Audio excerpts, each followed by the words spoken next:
To the British merchant marines of the 18th century, Europeans who visited Patagonia returned with mysterious stories of having seen giants. Hi, I'm Josh Bernstein. I've come here to Patagonia, the southernmost region of South America, to explore the connection between this land and the historical accounts of giants. Patagonia is a massive region that includes both Argentina and Chile. This is a land of extremes, inviting and intimidating at the same time, with majestic mountains and expansive drylands, rugged glaciers and windswept lakes. Everything about Patagonia is epic, even its stories. Today, they include the ultimate in outsized tales. This is home to a Bigfoot so big, it's like the supersized version of North America's Sasquatch. For hundreds of years, some of the greatest maritime explorers in the world, historical luminaries like Ferdinand Magellan and Sir Francis Drake, reported seeing giants that were nearly twice the height of even the tallest explorers. But could these stories really be true? Thank you. To find out, I'm meeting Dr. Pepe Perez Golan at the Museum of Anthropology in Buenos Aires, where he wants to show me the earliest records of giant sightings. Yeah. You have a collection here. Yes, we have books here, and we have maps, old maps. Things that the explorers may have had when they were searching for giants here. Yeah, that's right. Oh my God, look at this. Go ahead. Wow. What a great room. So where did all the accounts of giants begin? It begins with Magellan in 1520s. And Magellan had a guy that kept a diary. And here we have in the diary, it says May the 19th, 1520, and it says one giant. It has been 2 months since the last time we seen an inhabitant of this country. One day, when we didn't expect him, a man with a great figure came before us. He was standing on the sand, almost naked, and he sang and danced, and he threw dust on his head. Wow, so this is the first account of giants. May 19th, 1520. Yeah, that's right. And after that, there were more accounts. There were more things. We have here a newspaper from England, and they also talk about giants. 1766. That's right. And we have here a book published here in Argentina, and you have here the engravings about the giants, and you can see this huge guy with a fur cape. Oh wow, look, it's much bigger than a person. Yeah. Huge. It's almost a third bigger than a European. And you have here the same person.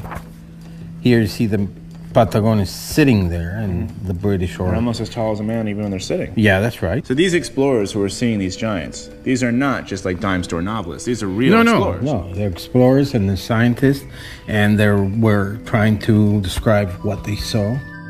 The number of eyewitness accounts describing these giants is astonishing, and the descriptions of these giants draped in fur are remarkable. One of the sailors put it this way. Some of them are certainly 9 feet, if they do not exceed it. The Commodore could but just reach the top of one of their heads, which he attempted on tiptoe. They are prodigious, svelte, and as well and proportionally made as ever I saw people in my life. Then they found also these huge bones. Giant bones. That's what they thought. In 1616, Dutch explorers Jacob Lemaire and Willem Schouten described stumbling upon a pair of skeletons more than 9 feet tall at Port Desire. They left the bones where they found them, but their descriptions convinced people that these belonged to some gargantuan race of humans. With so many credible sources sending back these testimonies, the accounts of giants became accepted as fact. So much so that even modern mapmakers began to redraw the maps of the region based on these stories. And here you can see the region of the giants. Land of giants. The land of giants in Patagonia. And they call them Patagonians because they saw this huge footprints. Patagon means the big foot. Sorry, the word Patagonia itself means big feet? It does. Who knew? Okay. You have this British map, and now it's called Patagonia. And here you can see also in French. Yeah, the Patagons. Here are the Patagons. See, I thought that it was just sort of a myth. No. But these are reputable people saying Yeah, they were, there are they were. giants here. They made maps that said there are giants here. I haven't seen that for other giants. I don't see any maps saying like Sasquatch lives here or Yeti lives there. But here it's like giants, giants, giants. The evidence is compelling. Were they a race of giant men? Just who were these remarkable beings? If the indigenous population of Patagonia were giants, one might expect to find some record of that in the native culture here today. To explore that theory, I'm heading to the Chilean side of Patagonia to meet a physical anthropologist. Let's see what he has to say. Buenos días. Vamos a Chile.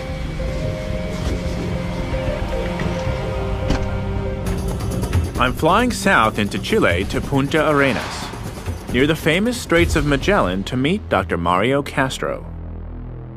Now, He's a physical anthropologist, someone who studies the remains of ancient cultures. back here, and He tells me that the natives I'm interested in are called the Tehuelche. And since they no longer exist, all we're left to examine are their remains. that's popular. And we're going to take this one, which is a skeleton from a Tehuelche. So you can see the size of a Tehuelche. Anthropologists have dated the remains in this box and have found that this man lived around the same time that the explorers were here. Individuals look like So we're going right to the source. the common name Tehuelche. The skull looks relatively normal, maybe a little big. But it's the spine that surprises me. It looks much bigger than I expected, As you notice, and so does the jaw. This looks promising. Mario is an expert on skeletal morphology, the study of the shape of skeletons. The prominent and protruding eyebrows on this skull, he says, suggest that this person had unusually strong features. So the amount of bone you're seeing here is significant. is significant. Compared to other groups, these were a lot more robust. Perhaps their heavy brows and square jaws would have set them apart from the explorers and made them seem otherworldly. But that's not all. Because they were very tall people, the Tehuelches on average were between 178 and 180 centimeters tall. So what's That's close to 6 feet here? on average. Okay. Okay. But compared Arms. to other native groups from South America, they were very tall indeed, and very robust. Okay. And the whole body is sort of this more sturdy, robust, upgraded features. Yeah. The natives in this region, the indigenous population, other than the Tehuelche, were how tall? 5'5", 5'6". So everyone else in this It's region much shorter. is around here. Yeah. Mario explains that the Spanish explorers were also the same height, rarely taller than 5'6". Giants. So if I saw someone Yep. who was this much taller than I am, Yep. right? I wouldn't call that person a giant. I'd say, okay, it's a tall person. Yep. But that's not a giant. But if you look at the minds of the people at the time, these individuals had not watched TV, and when they come down and they see these tall individuals, which were not as equal as them in terms of the skin color, in terms of all the facial traits and their robusticity, they look at them as giants. Interesting. So there may be some cultural interpretation going on. Absolutely. Traveling to mysterious lands would have been daunting, or unnerving at the very least. And when they saw these tall people with such different features, or their skeletal remains, the explorers could have reasonably concluded that they were in the company of giants. But the stories of these giants is like these massive 9-foot tall, hairy men, like these fur-covered men. Where does this story of these giant furry men come from? They did wear these big capes. When these people were wearing the cape, they looked much bigger, much stronger, much more robust compared to other individuals. Is that one there? Yes, we have a fur cape, and if you look at the size, the length of this cape, It's huge. and this is a big one. This is made one cape. Oh my God. This is one cape Okay. for one individual. The natives may have been no taller than me, but draped in these huge fur capes, they probably seemed larger than life to the explorers. It's not hard to imagine why the explorers thought of these people as giants. But here's the strange thing. Apparently, the stories didn't start with the European explorers. The natives themselves had stories of giants, but their giants were not human. So Mario tells me that the famous gauchos of Patagonia know all about these tales today. They're of colonial and Indian descent and still carry on many of the traditions passed down from the natives. Traditions like the boleadoras. these are boleadoras, the so-called boleadoras that were used in Patagonia by the Tehuelches. This was used for hunting. Oh, I've seen it. This is the three balls that you throw over your head. Exactly. So since I can't talk to the Tehuelche today, because they're just no longer here, Yes, maybe the gauchos could tell me more about these giants. absolutely. They probably know legends or myths about the giants.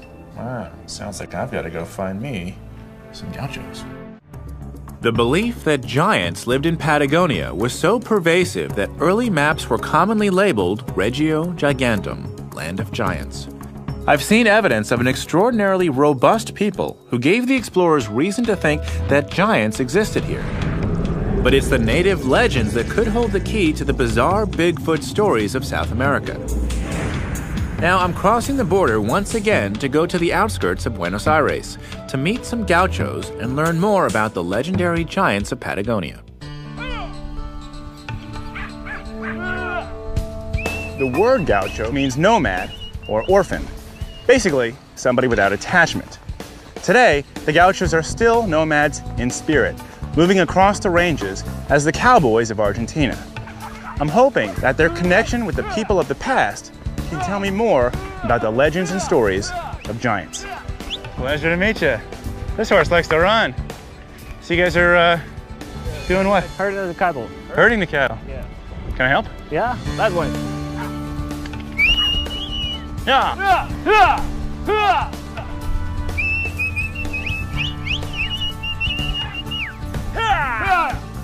I've seen the bolas that the Tehuelche used to hunt animals. These handmade weapons were unique to the Indians of the region. Over the centuries, the gauchos learned to use the bolas too. It's a skill they've passed down through the generations. Could the Bigfoot stories of the natives have been passed down along with them? Move along, little doggies. You're going to? We stop here? Yeah, we stop here. Good job. All right. Sergio, pleasure to meet you. Nice to meet you. Yeah. Rodolfo, Nice to meet you. pleasure to meet you. Yeah. So I came for these. Boleadoras. Boleadoras. We are going to show you how to use them. We should go far away from the animals. Okay. Just so it's safe.